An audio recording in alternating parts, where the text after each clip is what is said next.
MLA இளையராஜாவை சுற்றியுள்ள குதிரை பேர சர்ச்சை நாளுக்கு நாள் புதிய திருப்பத்தை எடுத்து வருகிறது. இந்த வழக்கை சிபிஐ விசாரணைக்கு மாற்ற வேண்டும் என தாக்கல் செய்யப்பட்ட மனுவுக்கு தாவேக அரசு கடும் எதிர்ப்பை தெரிவித்து வருகிறார்கள். இதற்கிடையில் இந்த விசாரணையை சென்னை உயர்நீதிமன்றம் ஒத்திவைத்துள்ளது பல்வேறு கேள்விகளையும் எழுப்பியுள்ளது. மறுபுறம் இந்த விசாரணையில் புதிய தலைமுறை நெறியாளர் விஜயனையும் தொடர்பு படுத்தி விசாரணைக்கு அழைத்ததோடு மட்டுமல்லாமல் அவரது கைபேசியையும் காவல்துறை கைப்பற்றி இருக்கிறார்கள்.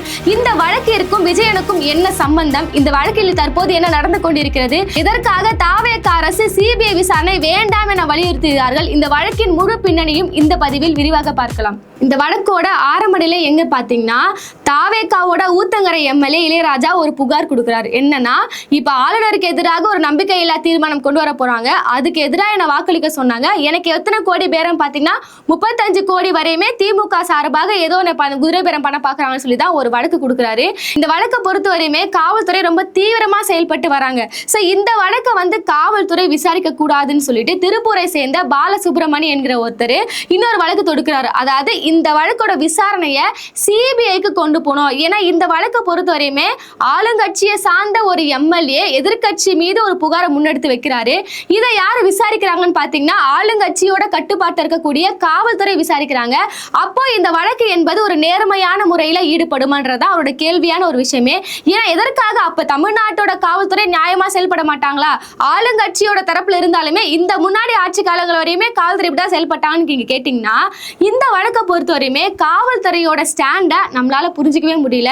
இதற்காக இந்த வழக்கின் மீது மட்டும் காவல்துறை இவ்வளவு மும்முரம் காட்டுறாங்க. ஆல்ரெடி பார்த்தோம்னா இந்த குதிரை பேரத்துக்கு இவங்க என்ன பேர் வச்சிருக்காங்கன்னா, மேகலயா ப்ராஜெக்ட்னு சொல்லிட்டு திமுக ஒரு ப்ராஜெக்ட் பண்றாங்கன்றதுதான் இவங்களோட ஒரு குற்றச்சாட்டாவே இருக்கு. ஆனா இதுக்கு முன்னாடி பாத்தீங்கன்னா ஆபரேஷன் எல்னு சொல்லிட்டு இந்தியன் எக்ஸ்பிரஸ் ஒரு செய்தி வெளியிட்டாங்க. அந்த செய்தி என்னன்னு பார்த்தோம்னா, அதிமுக கிட்ட இருக்கக்கூடிய 10 எம்எல்ஏக்களை வாங்குவதற்கான வேலைப்பாடுகள்ல தாவேக அரசு ஈடுபடுறாங்கன்னு சொல்லிட்டு இவங்க ஒரு செய்தியை வெளியிடுறாங்க.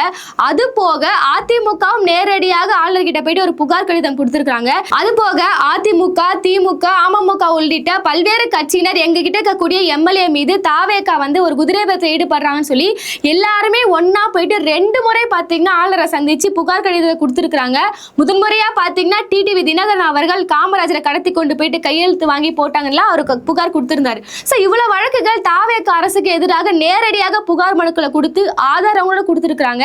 இன்னும் குதிரை பேர குற்றச்சாட்டை பொறுத்தவரையுமே வீடியோ ஆதாரங்கள், ஆடியோ ஆதாரங்கள் சொல்லி பலதரப்பட்ட ஆதாரங்களை எதிர்கட்சியினர் கொடுத்த போதிலும் அந்த வழக்குகளுக்கு எதுவுமே மும்முரம் காட்டாத ஒரு காவல்துறை என்பது இந்த வழக்குக்கு மட்டுமே எப்படி தானாக முன்வந்து இவ்வளவு தீவிரமா வேலை செய்யறாங்க. இதுல ஒரு புகார் என்னன்னு பாத்தீங்கன்னா, இப்ப எம்எல்ஏ இப்ப இளையராஜா இருக்கிறார்ல, அவர் எப்ப இந்த புகார் கொடுக்கிறாருன்னா இந்த குதிரை பேரம்லாம் நடந்து 2 நாளுக்கு அப்புறமா தான் இந்த புகாரே கொடுக்கிறாரு. ஆனா காவல்துறை இந்த விசாரணை நடவடிக்கை எப்ப மேற்கொள்றாங்கன்னு பாத்தீங்கன்னா, இவர் இந்த புகார் கொடுக்கறதுக்கு முன்னாடி நாளே இந்த விசாரணை எல்லாம் ஆரம்பிக்கப்படுது. அப்ப இங்க எல்லாமே ஒரு சந்தேகமான ஒரு விஷயமாவே இருக்கு. ஏன்னா இந்த வழக்கை பொறுத்தவரையுமே ஆட்சி கவிழ்ப்பு சதின்னு சொல்லிட்டு காவல்துறையே ஒரு அறிக்கை வெளியிடுறாங்க. அவங்க தான் முதன்முறையா இதை பரப்புறாங்க, காட்சி கவிழ்ப்பு சதி அப்படின்ற வார்த்தையே. இந்த குற்றச்சாட்டு என்பது இந்த வழக்குக்கும் குதிரை பேரத்துக்கும் சம்பந்தமே இல்லாத ஒரு விஷயமா தான் இருக்கு. ஏன்னா அடிப்படையில பார்த்தோம்னா ஆளுநருக்கு எதிராக ஒரு தீர்மானத்தை கொண்டு வரதான் இவங்களோட நோக்கம் சொல்றாங்க. உண்மையாலே ஆளுநருக்கு எதிராக ஒரு தீர்மானத்தை கொண்டு வந்தா இந்த ஆட்சி கவிழ்க்கப்படும்ன்றதான் ஒரு கேள்வியான ஒரு விஷயம். இததான் இந்த செந்தில் பாலாஜி அவர்களுக்கு இந்த முன்ஜாமீன் கிடைச்சதுல அந்த வழக்கு விசாரணை இருக்கும் போது கோர்ட்டே கேட்டிருக்காங்க, எப்படி ஒரு ஆளுநருக்கு எதிராக ஒரு தீர்மானம் கொண்டு வரது மூலமாக ஒரு இன்னொரு ஆளுநரை மாத்துவாங்க, இது எப்படி ஒரு தாவேக அரசே கவிழ்க்க முடியும்னு சொல்லிதான், இதுல ஒரு ஆதாரமே இல்லைன்னு சொல்லிதான் அன்னைக்கு ஹைகோர்ட்டே என்ன பண்ணிருந்தாங்கன்னா செந்தில் பாலாஜிக்கும் அவரோட தம்பிக்குமே முன்ஜாமீன் கொடுத்திருந்தாங்க. அப்ப ஆட்சி கவிழ்ப்பு சதின்றது இங்க சம்மந்தம் இல்லாத ஒரு வார்த்தை. அதுக்கப்புறமா பாத்தீங்கன்னா செந்தில் பாலாஜியோட முன்ஜாமீன் வழக்குல இவங்க ஆட்சி கவிழ்ப்பு சதின்னு சொல்லி இந்த வார்த்தையை மென்ஷன் பண்ணாங்க. அதுக்கப்புறம் எந்த விசாரணை வரும்போதும் இந்த ஆட்சி கவிழ்ப்பு சதின்ற வார்த்தையை அவங்க பயன்படுத்தவே இல்லை. ஆனா இப்போ மீண்டும் அதே வார்த்தையை காவல்துறை பயன்படுத்திருக்காங்க. அப்போ ஒரு சந்தேகம் என்னன்னு பாத்தீங்கன்னா, இவங்களா தானா முன் 2 நாளைக்கு முன்னாடியே விசாரணை ஆரம்பிச்சிருக்காங்க. அரசே ஒரு கோர்ட்டுக்கு போயிட்டு இது ஆட்சி கவிழ்ப்பு சதி இல்லைன்னு சொல்லி வாதாடாத போதிலும் காவல்துறை தொடர்ந்து இது ஒரு ஆட்சி கவிழ்ப்பு சதின்னு சொல்லிட்டு தொடர்ந்து அறிக்கையா வெளியிட்டு வராங்க. இன்னொரு விஷயம் என்ன பாத்தீங்கன்னா, எதிர்கட்சி தரப்புல இருந்து பல்வேறு புகார்கள் இருந்த போதிலும் ஒரு எஃப்ஐஆர் கூட அவங்க போடல, எந்த நடவடிக்கை எந்த விசாரணையும் ஆரம்பிக்கல. ஆனா தாவேகாக்கு அகைன்ஸ்டா ஒரு வழக்கு வருதுன்னா அதுல மும்முரம் காட்டுறாங்க. இது 4வது விஷயம். 5வது விஷயம் என்ன பாத்தீங்கன்னா, தாவேகாவோட எம்எல்ஏ பாத்தீங்கன்னா ஊத்தங்கரை. சோ அவர் பகுதியை சார்ந்த காவல்துறை இந்த கேஸ் எடுத்து விசாரணை பண்ணல, சென்னையை சார்ந்த ட்ரிபிளிகன் போலீஸ் தான் இதை விசாரணை பண்ணிட்டு வராங்க. இப்ப அதுவும் ஒரு கேள்வி கேள்விக்குறியான ஒரு விஷயமா இருக்கு. இந்த 5 விஷயங்களை எடுத்து பார்த்தோம்னா காவல்துறை நேர்மையாக செயல்படவில்லை. அதனால இந்த வழக்கை சிபிஐ விசாரணைக்கு கொடுங்கன்னு சொல்லி தான் இப்ப திருப்பூரை சேர்ந்து அவர் ஒரு வழக்கு போட்டிருந்தாரு. ஆனா இந்த வழக்கு ஹைகோர்ட் என்ன பண்ணிருக்காங்கன்னா ஒத்தி வச்சிருக்காங்க. அதுதான் காவல்துறையை நேர்மையா செயல்படுறாங்களே, இங்க ஆல்ரெடி விசாரணை போயிட்டு இருக்கே, இதை பாத்துக்கலான்ற மாதிரி ஒத்தி வச்சிருக்காங்க. இந்த வழக்கு விசாரணைக்கு வரும்போது தாவேகா தரப்புல இருந்து ஒரு கடுமையான ஒரு எதிர்ப்பை முன்னெடுத்து வைக்கிறாங்க. அதுதான் இங்க ஆல்ரெடி விசாரணை போயிட்டு இருக்குல்ல, நாங்க தான் ஆதாரங்களை வச்சிருக்கோம்ல, இதற்காக சிபிஐ விசாரணைக்கு கொண்டு போறீங்கன்னு சொல்லிட்டு இந்த வழக்கு சிபிஐ விசாரணைக்கு போயிடக்கூடாதுன்னு சொல்லிட்டு எல்லா தடுக்கக்கூடிய வேலைகளையும் தாவேகா அரசு பார்த்துட்டு வராங்க. இப்ப நம்ம கேள்வி என்னன்னு பாத்தீங்கன்னா, நீங்க தான் சொல்றீங்களே எல்லா ஆதாரமும் எங்க கையில இருக்கு, நாங்க பயங்கரமான ஒரு விசாரணையில இருக்கோம்னு சொல்றீங்களே, இதற்காக இந்த சிபிஐக்கு போகாம நீங்க பண்றீங்க. ஏன்னா இதே காவல்துறை தான் இந்த திருநாவுக்கரசு அவர்களை அந்த அரெஸ்ட் பண்ணும் போதெல்லாம் என்ன சொல்லியிருந்தாங்கன்னா, சிங்கப்பூர்ல பெரிய கார்பரேட் நிறுவனம்லாம் இருக்குது, அதுவும் பார்த்தீங்கன்னா கோடி கணக்கில் பணம் பொருளுது, சிங்கப்பூர்ல இருந்து ஹவாலா முறையில பணம் உள்ள வந்திருக்குன்னு சொல்லி நாளுக்கு நாள் மீடியாவுக்கு கண்டென்ட் கொடுத்து ஹைப் ஏற்றி எல்லா வேலையும் நீங்க தான் செஞ்சிருக்கீங்க. அப்போ இந்த வழக்கை சிபிஐக்கு கொடுக்கறதான ஒரு நியாயமான ஒரு விஷயம். தமிழ்நாட்டை தாண்டி சிங்கப்பூர் வரையுமே இந்த விஷயம் போகுதுன்னா சிபிஐ இதை வழக்கு எடுத்து விசாரிக்கும் போது இன்னும் சர்வதேச அளவில் இந்த விசாரணையை தீவிரப்படுத்த முடியும். இதற்கான ஆதாரங்கள் எல்லாமே உங்ககிட்ட இருந்துச்சுன்னா நீங்க தாராளமாக நீங்க சொல்ற மாதிரி காவல்துறை நேர்மையாக இந்த விசாரணையை மேற்கொண்டா நீங்க தாராளமா இந்த விசாரணையை சிபிஐக்கு கொடுத்துடலாம். ஆனா தாவேகா அரசு தொடர்ந்து முட்டு கொடுத்துட்டே வராங்க. இதை நீங்க சிபிஐக்கு கொடுக்க கூடாதுன்னு சொல்லிட்டு அரசு தரப்பு வழக்கறிஞர் எல்லாருமே தொடர்ந்து வாதாடிட்டு வராங்க. அப்ப இது எல்லாமே பார்த்தோம்னா எல்லாமே ஒரு சந்தேகத்தை எழுப்பக்கூடிய ஒரு விஷயங்களாவே இருந்து வருது.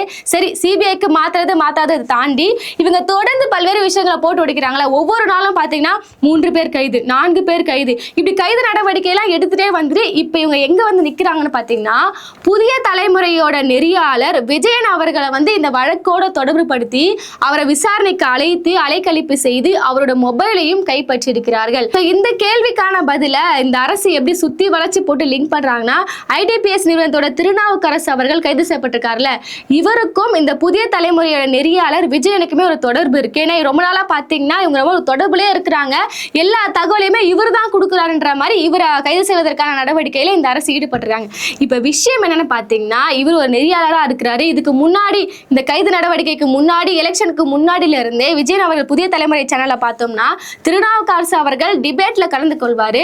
அப்படி ஒரு நெறியாளரா பார்க்கும்போது எல்லா அரசியல்வாதி கிட்டையுமே எல்லா இந்த பத்திரிகையாளர்கிட்டயுமே அவங்க ஒரு தொடர்புல தான் இருப்பாங்க. நாளைக்கு ஒரு டிபேட் ஷோ நடக்கணும், அவங்க கூப்பிட்டா வரணும். ஸோ அவங்களுக்கு இடையே பார்த்தீங்கன்னா ஒரு ரிலேஷன்ஷிப்பை மெயின்டைன் பண்ணுவாங்க. அப்பதான் தகவல்கள் எல்லாமே நேரடியாக உள்ள வரும்ன்ற பட்சத்தில் இப்போ நான் ஒரு 4-5 பேர் இன்டர்வியூ எடுக்கிறேன்னு வச்சுக்கோங்களேன். இப்போ நான் உமாபதி சார் இன்டர்வியூ எடுக்கிறேன், மணி சார் இன்டர்வியூ எடுக்கிறேன்னா நாளைக்கு அவங்க ஒரு கேஸ்ல மாட்டாங்கன்னா அதுக்கு என்ன போய் தொடர்பு படுத்தி பேச முடியுமா?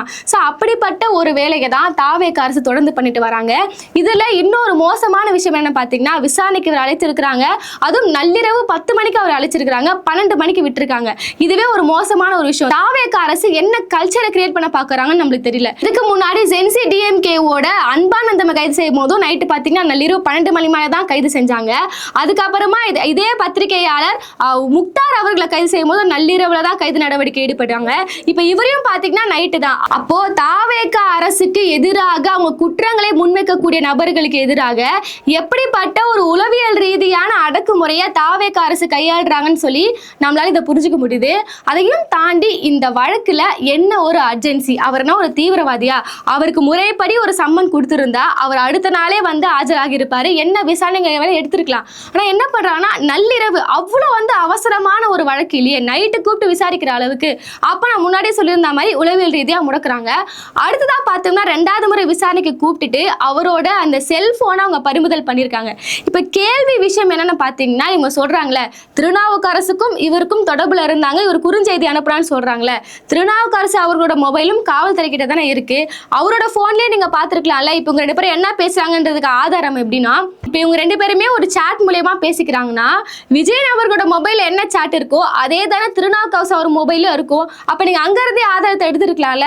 அப்ப இதன் மூலியமாக இந்த அரசு என்ன சொல்ல வராங்கன்னா, பாருங்க ஒரு டிவி டிபேட்ல பங்கேற்கக்கூடிய நெறியாளருக்கே இந்த நிலைமை, அப்ப யாரெல்லாம் யூடியூப்ல எல்லாம் உட்காந்து இந்த மாதிரி பேசாதீங்க, பார்த்து பேசுங்கன்னு சொல்லி ஒரு எச்சரிக்கை கொடுக்கும் விதமாக தான் தாவேகா அரசு இந்த மாதிரியான வேலைப்பாடுகளை தொடர்ந்து பண்ணிட்டு வராங்க. இதுல காவல்துறையோட நடவடிக்கையுமே ஒரு சந்தேகத்தை எழுப்பும் வகையில இருக்கு. நான் ஒரு 5 பாயிண்ட் சொல்லியிருந்தேன், அதை நீங்க லிங்க் பண்ணி பார்த்தாலே தெரியும் காவல்துறை இந்த விஷயத்துல நேர்மையாக செயல்படவில்லை. இப்ப இதே காவல்துறை தான் இந்த அறிக்கையில என்ன சொல்றாங்கன்னா, ஆட்சி கவிழ்ப்பு சதி அப்படின்ற வார்த்தையும் மென்ஷன் பண்ணி மேகலாயா ப்ராஜெக்ட் மூலியமாக தாவேகா கிட்ட இருக்கக்கூடிய 15 எம்எல்ஏக்களை விலைக்கு வாங்கக்கூடிய முயற்சியில திமுக ஈடுபடுறாங்க நீங்க சொல்றீங்களே.